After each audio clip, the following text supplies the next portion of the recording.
167 for 6. But looking at the way how the top order were committing kamikaze at that point in time, you felt that maybe they won't get to that total. Because 167 for 6, again, it's a typical Harare deck with the kind of bowlers that India has. Zimbabwe might very well struggle to get it. But let's pay tribute to one more piece of the jigsaw puzzle that has fitted in very, very nicely. And I hope that the other person who was there at the other end, he probably saw his innings. He probably saw his own innings. Because he's claimed he's not seen a single ball of the Zimbabwe series, right? Yeah. But today, looking at it, if you see what was the situation, you saw Sanju Samson, 58 of 45 balls. Put in a really, really good show along with, he got partnerships with Riyan Parag and Shivam Dube. Riyan Parag struggled, 22 of 24. Shubman Gill struggled. Yashasvi Jaiswal actually hit 13 of one ball. One legal ball. Yeah, one legal ball. But then 13 overall of one ball because that was a free no hit. ball. Yeah. 7 runs of the first ball, that was a no ball, and then 6, but then was bowled by Raza in the first over itself. World record. Yeah, it is a world record.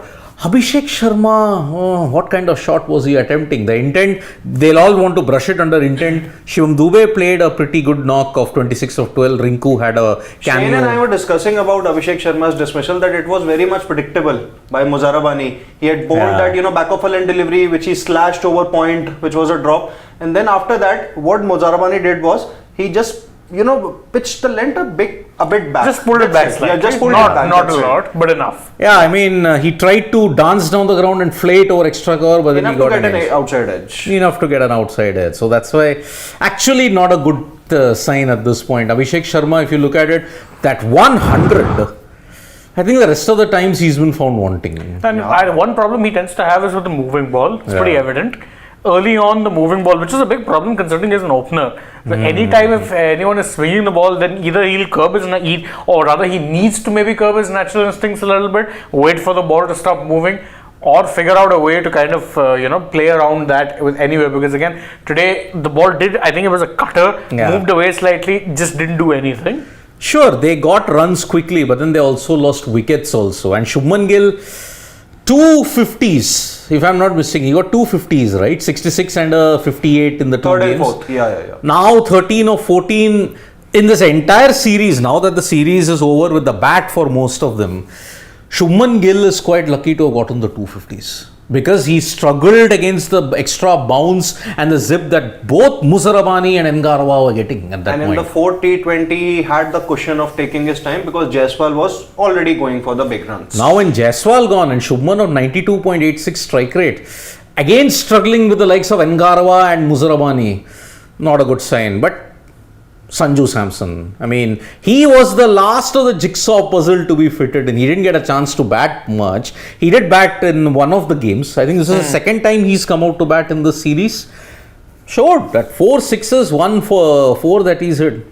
Sanju Samson in the middle order also. You're competing with Rishabh Pant. It's not going to be easy at this point in time because Pant is a part of a World Cup winning squad. Or is he competing for one of the opening slots? I doubt it. No, how? You've already got Yashasvi, you've got an Abhishek, you've got a Shubman. You're going to have a 4th guy in that opening mix.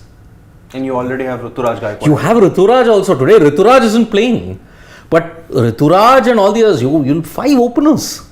Very difficult for Sanju. Samson was used in the, as an opener in the only World Cup warm-up game that he played. Against Bangladesh, but he failed in that. Now Sanju Samson, he's also fighting for 2 more positions.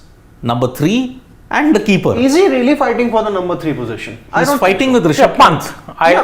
But right now Pant is the incumbent. No, we don't know. We don't know if in 6 months they decide to open with Pant or drop him down the order. Right now, based on what we know, Pant is very much that number 3. So Sanju's direct competition actually is that, and that should give him a bit of a clear target because Sanju does more often than not play 3 or 4 first franchise also. Exactly. The days of Sanju the opener I think are long gone. He is now more of a middle order bat or top order bat at best. So I think today was a good knock from him, especially considering the situation they found themselves in. Again, 40 for 3 at one point, and even when Parag went, Parag was really struggling by God, it was painful to watch him bat because he was kept going for slog after slog and everything. Muzarabani just made a mess of his technique at that time because he got the ball to skid off a back of a length. Parag tried a slog, missed, tried a slog again, missed. Just that 1-6, which was a 107-meter hit, just did not undo the damage that's there. And Riyan Parag, yet again, if you look at it, this series might be considered a wasted opportunity for him. I think he'll be the one, if you're talking about you look at series afterwards, you do debriefs. He's probably been the biggest disappointment. Absolutely. And this is despite the fact that I think he only played 2 matches. Yeah. So 2 matches and you've done nothing of note. It's pretty damning because again, no one's expecting you to score big hundreds. But you can score quick runs, a quick fire 20, 30, 40. Like what Shivam Dube did, 26 of 12. That's good enough. But today there was nothing. I mean, that strike rate of under 100, just the 1-6 to show for that knock. I think it put more pressure on Sanju. Yes, it did. Yeah. Because for 10 overs, if you look at it, you may say 9.5, just 65 runs were scored. Maybe people will say, okay, as the ball got softer towards the middle of the innings, it became difficult for run scoring. Well, but Shivam Dube was also smoking them, and there's no change of ball. Exactly. I mean, so he was hitting it just fine. Sanju was also timing it well, 58 or 45. But although if you look at it, this pitch yet again might not be easy for stroke play because the highest, if you look at it, towards the end came from Shivam Dube. It went 216. But look at all the others.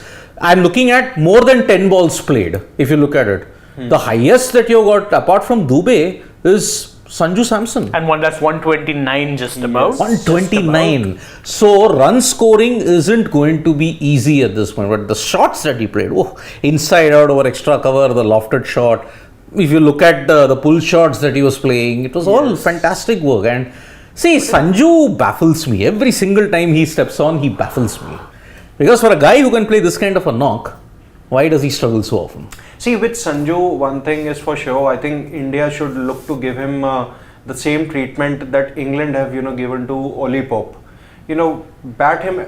What was the thing with Oli Pope? You bat him at number 3 because he has the potential. Give him that more responsibility. Either he'll flourish or he'll fail. In case of Sanju Samson, see, let me just remind our viewers that he may not be the designated vice captain of this series, but he was the vice captain in the 4th T20I also. So let's just assume that he's also the vice captain in this match also. That happens with most of the players is that you give them more responsibility, and somehow it happens that they basically then make the most of that opportunity. They know that they have to perform because they are the senior players. They are one of the senior players of the team, or a lot relies on them. So when that responsibility comes on someone's shoulders, I think only 2 things happen: that either you flourish or you become a better version of yourself, or you fail. Yeah, and there is a thing about Sanju. Why can't he play leg spin well? That is the one major thing. He can play other kinds of spin well, but he struggles against leg spin. I don't think he struggles. The thing with him is he does tend to hit leg spinners, but will also get dismissed to them. Yeah, so it's a risk reward kind of circumstance when it comes to him playing wrist spin. Correct. He can't not hit them. He will, but he will also end up getting dismissed to them. So that does happen. Well, just the host broadcasters are showing the wickets, and many people. I think one of the comments also came that maybe Rinku Singh, Pranit Datta. I know Rinku is liked by everyone here, but that run out was intentional. No, intentional. I don't think. Strike. No. I think this was. No. What do you mean intentional? Come on, that's a big touch to be level. I know you're not Jeffrey Boycott and Ian Botham here. That's a casual fan comment. Yeah, and from what I saw, it kind of looked like Dube charged down. And then ended up. Rinku wasn't, I think, interested at all in the run. I don't think there was a second run there. Not with Shivam. No, I'm saying there was no second there, or there was no one also. Yeah. When you consider the fact that the other runner was Shivam Dube, who runs like he wears leg weights. So Dube was playing beautiful, could have smashed for us, but so did Rinku. Rinku hit a 6 and he hit a leg by of for us. And why wouldn't Rinku back himself to score to clear the boundary of the final 1 or 2 balls? That's pretty much what he does. Which he did. And these things usually happen in the death overs. Is that the light roller? Yeah, it's an ODI. It's a white ball game. Nah? Yeah. Light roller only. Light roller, yeah. So Zimbabwe will have to chase 168. They couldn't chase down 150 in one of the other games that I think it was the 3rd over T20I, if I'm not mistaken. Yeah. There they couldn't chase this with a bowling attack, which has got Mukesh also back in. Seems very unlikely. See, because Mukesh and Deshpande. Deshpande. Yes. You look at Muzarabani, you look at Ngarava, the Twin Towers. I think the other one let himself down. I think in the death bowled too many slot balls to Shivam Dube. One was smoked over deep mid wicket, the other threw extra cover for a boundary. Those 10 runs, if you take away from it, Zimbabwe would have fancied themselves. Yeah. But now, unfortunately, I think India got 15 runs too much. So, Probably. Yeah. And even if they don't, I think they've got the bowlers to ensure the contest is really a non-contest. It's not the easiest of pitches to bat on either, let's be very fair. It is possible to play a few strokes if you get settled in. Correct. But the key is that, get settled in. Yep. So far, the Indian bowling on this tour has really been on point for the most part. Any game that you've lost, the first game, was more down to your batters than it was to your bowlers. Yeah, the bowlers have stepped up. I mean, if you look at the last loss that India might have had, apart from, I think it was the batting only, prior to this, I'm saying, prior to Harare, if you look at what was the last loss that they had versus Australia, that was the bowling. The bowling let them down in Barsapara. Oh yeah, then Glenn Maxwell. Yes, so that's why. Raj Das Gupta has a comment that Gautam Gambhir will be a very choosy man, will suffer to get chance. Many will suffer to get the Many chance. will suffer to get chance. Though proving. He will have his favorite looking for it Forward in ODI T20. Forward in ODI T20s when all seniors return. Venkatesh Iyer, Varun Chakrabarti, easy picks from KKR, same KL. I think I've seen this a lot, and I've seen this mentality not just even among the commenters, like as Raj Gupta is pointing out above also. I've seen it even online. I don't think that's quite how it works. Where even let's assume for 1 second that Gautam is keen to bring in players he's worked with. Yeah. Never mind a Venkatesh Iyer, Shreyas Iyer will be ahead of the pecking order there. Absolutely. And secondly, where do you fit them? Yeah. It's not possible to fit them. With Shreyas, at least he can still walk back into say the ODI side of things, because there, if you're making a strongest 11, his name should still feature at number 4. But other than that, which Varun are the format? Chakrabarti is behind a Ravi Bishnoi at this point in He's time. behind a UZ Chahal for possibly. See, if you want to create a pool of T20 players, which India will always do obviously do for the 2026 T20 World Cup, Venkatesh Iyer and Varun Chakrabarti will easily be among the maybe top 20 or top 25 cricketers in that. So there's nothing wrong with it. Yeah, exactly. Before we sign off, Deepu is saying in the entire series, one thing is constant.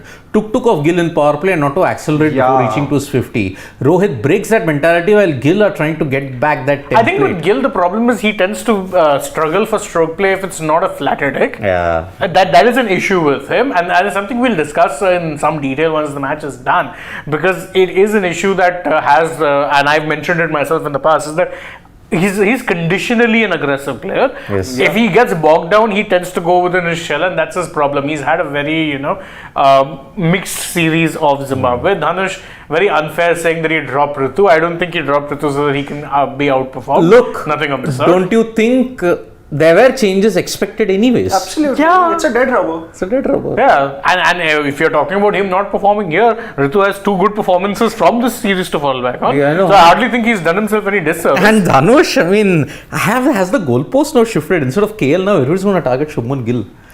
Because now I think the criticism level that is coming for Shubman Gill in this series has been huge. See, I think some of it is overblown, some of it is fair in the sense that I think his batting has not done him a lot of favors. Yes. But we have to not forget that this is his first time captaining India at this level, and there will be mistakes made. And as for his batting form, I mean, his batting form wasn't at its best even before this, so it will take some time for it to come back to that. So I think it's a little unfair. Maybe the ODIs versus Sri Lanka might help him.